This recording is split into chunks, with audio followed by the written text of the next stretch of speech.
Hereditary Grand Dukedom of Luxembourg issues a statement regarding the future of his family. Sheikha Mahra bint Mohammed bin Rashid Al Maktoum of Dubai makes a shocking announcement that has everyone talking. Emperor Naruhito and Empress Moscow of Japan host a tea party in Tokyo. And King Charles III and Queen Camilla of the United Kingdom preside over the state opening of Parliament in London. All this and much more coming up next on your Royal Daily News. Good afternoon, everyone. I hope you all are having a wonderful day today. If you're new to my channel, my name is Alexandra, and welcome to your Royal Daily News for Wednesday, July 17th, 2024. In London, Their Majesties, King Charles III and Queen Camilla of the United Kingdom attended the state opening of Parliament, thus marking the formal start of the parliamentary year and setting out the government's agenda for the 2024-2025 session. The state opening is the main ceremonial event in the parliamentary calendar, according to a press release from the House of Lords. Quote, "For over 500 years, it has served as a symbolic reminder of the unity of Parliament's three parts: the Sovereign, the House of Lords, and the House of Commons." End quote. During the opening, the King gave a speech from the throne written by his government in the House of Lords chamber, which contains an outline of its policies and proposed legislation for the new parliamentary session.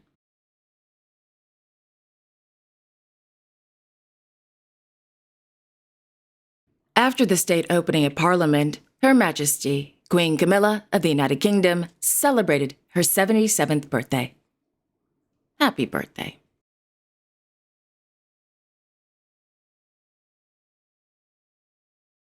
Keeping on the birthday theme here, His Majesty, King Letsie III of Lesotho, is celebrating his 61st birthday. Happy birthday.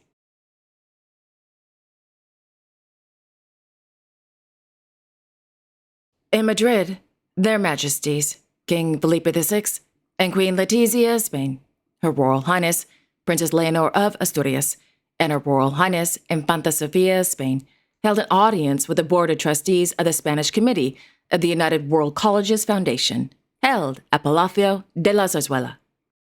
According to a statement from the Royal Court of Spain, the United World Colleges is a, quote, "global movement that makes education a force to unite people, nations, and cultures for peace and a sustainable future." The mission of the UWC is to inspire young people to put their talents and energy into driving change around the world, no matter which future path they choose. End quote. The Spanish Committee of the United World Colleges Foundation was established in November 1996 under the high patronage of then Their Majesties King Juan Carlos I and Queen Sofia of Spain. The foundation is responsible for raising the necessary funds so that each year a greater number of Spanish students can attend the United World Colleges. At the same time, it is responsible for selecting the candidates according to the guidelines set by the International Office.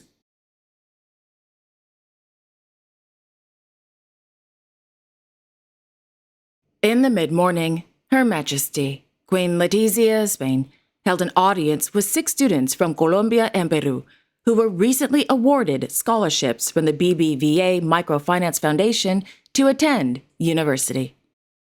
According to the Royal Court of Spain, the students are the, quote, "children of low-income entrepreneurs supported by the BBVA Microfinance Foundation, and despite their youth, between 17 and 23 years old, they are an example of motivation and perseverance." End quote.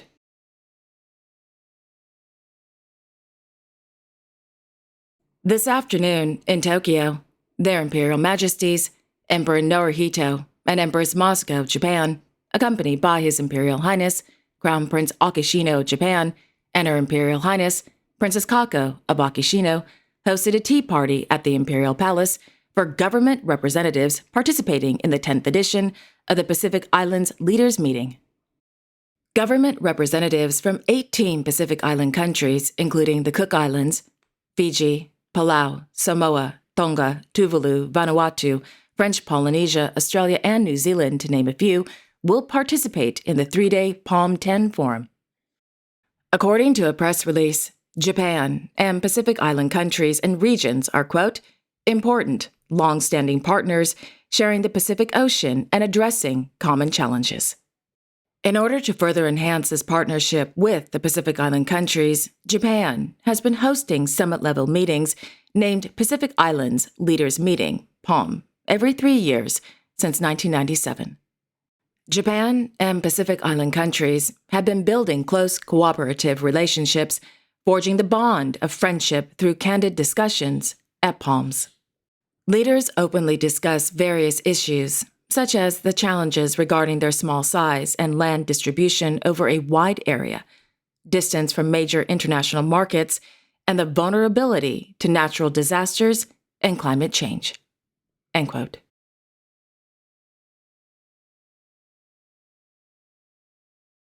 In Dubai, Her Highness Sheikha Mahra bint Mohammed bin Rashid Al Maktoum of Dubai, the daughter of His Highness Sheikh Mohammed bin Rashid Al Maktoum, the ruler of Dubai, and his ex-wife Zoe, announced that she is divorcing her husband of 1 year, Sheikh Mana bin Mohammed bin Rashid bin Mana Al Maktoum. The beautiful Sheikha Mahra made this shocking announcement not through her attorney, nor filing for divorce through the legal system. No, she made this announcement late last night on Instagram. Quote, "Dear husband, as you are occupied with other companions, I hereby declare our divorce. I divorce you. I divorce you. I divorce you. Take care. Your ex-wife." End quote. The couple were married on May 28, 2023 in Dubai. The couple also recently welcomed their first child together, a girl named Mahra, on May 2nd, 2024. Oh my gosh. Keep your head up, Your Highness. You're way too good for him. You've got this.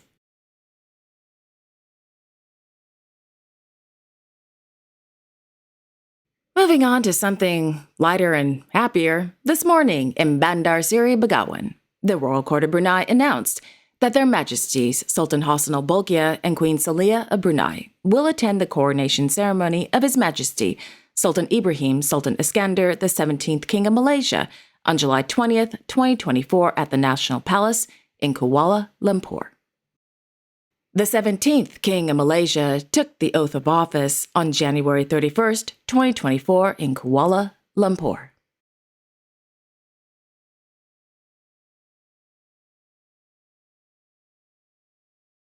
Meanwhile, Their Royal Highnesses, Crown Prince Billah Ibn Hassan al-Bolkiah and Crown Princess Sarah of Brunei held an audience with the Deputy Prime Minister of the Republic of Singapore, Heng Swee Keat, and his wife, Chang Hui Ne, at the Royal Palace of Nurul Iman.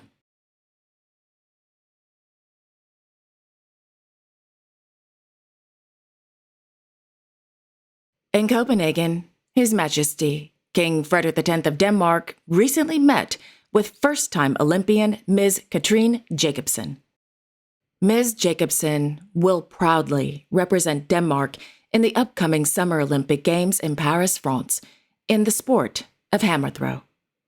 According to the Royal Court of Denmark, during the visit, the king was introduced to the sport of the hammer throw, as well as watched Ms. Jacobsen's, quote, targeted training leading up to the Olympic Games in Paris. It is also the first time that Denmark has a female hammer thrower at the Olympics. End quote. I'm getting excited for the Olympics.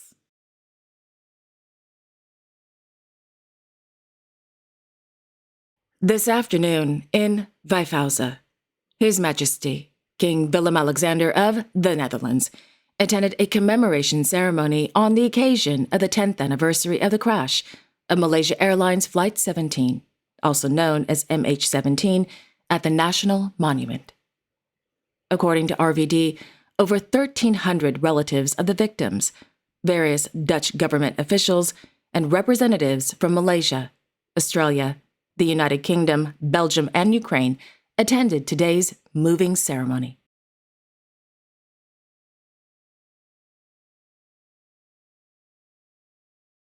In Luxembourg City, His Royal Highness Hereditary Grand Duke Guillaume of Luxembourg issued a press release this afternoon regarding the future living situation of the hereditary Grand Ducal family.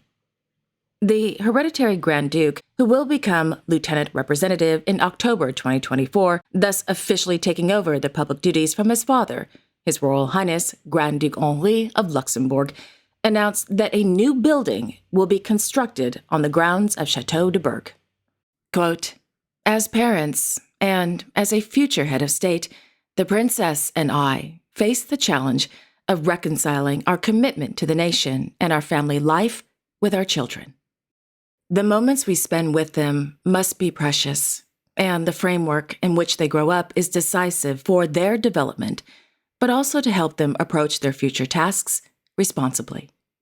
For this reason, we want to orientate our lifestyle in a direction that we keep to be more contemporary and family-friendly. We want our children to grow up in an intimate family environment. Therefore, with the agreement of the Grand Duke and the government, we plan to build a dependency on the land of the castle in Colmarberg.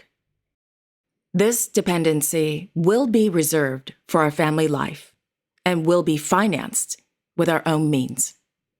The construction will therefore be realized without public funds. Furthermore, it is evident that all the legal provisions and regulations that apply to this type of project in the Grand Duchy are strictly adhered to. The chateau will retain its function as a workplace for official receptions and the scope of personalities. In addition, the possibility of opening the chateau to the public at certain times of the year, as is already done at the palace in Luxembourg City, could be explored." End quote. So, in other words, they will be paying for the entire construction of the building. And they want their privacy, and there is a possibility that Chateau de Berg will be open to the public in the summer.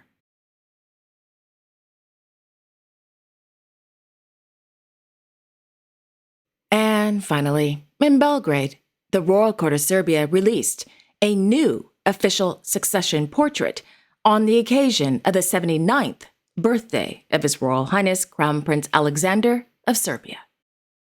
The portrait was taken at the White Palace in Belgrade, featuring the Crown Prince and his son, His Royal Highness Prince Philip of Serbia, and his son, His Royal Highness Prince Stefan of Serbia.